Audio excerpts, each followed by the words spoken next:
আজকে আমি তোমাদেরকে বাড়িতে খুব সহজেই কিভাবে কলিন বানানো যায় সেটাই দেখাবো।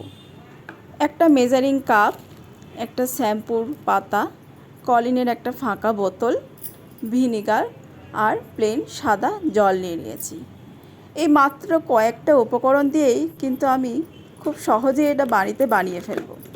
যখন কলিন শেষ হয়ে যায় তখন আমরা তার মধ্যে কিন্তু জল দিয়ে অনেক সময় কাজ করি, তাই এইভাবে যদি বানিয়ে নিতে পারেন তাহলে কিন্তু ভালো পরিষ্কার হবে। তাই আমি প্রথমে জল নিয়ে নিয়েছি, এই কাপে মেপে 2 কাপ জলটা দিয়েই তারপরে ওই কাপের মধ্যেই আমি ভিনিগারটাও কিন্তু দিয়ে দেব।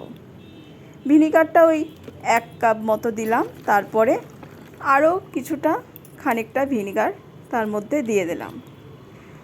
জলের থেকে ভিনিগারের পরিমাণটা কিন্তু কম দিতে হবে। এরপর শ্যাম্পুটাও ওর মধ্যে মিশিয়ে নেব। একটা শ্যাম্পু দিলে আমার এখানে হয়ে যাবে, যদি বেশি পরিমাণ হয় তাহলে 2টো শ্যাম্পুর পাতাও দিতে পারেন। এরপর ভালোভাবে এটাকে মিশিয়ে নেব, আর মিশিয়ে নিলেই কিন্তু রেডি হয়ে যাবে আমার এই হোমমেড কলিন। এটা কিন্তু খুবই ভালো কাজ দেয়, আমি কিন্তু নিজে এটা ইউজ করে দেখেছি। তাই এটা কিন্তু খুব সহজেই বানানো যায়, তাই তোমরা সবাই কিন্তু এটা একবার ট্রাই করে দেখতে পারো।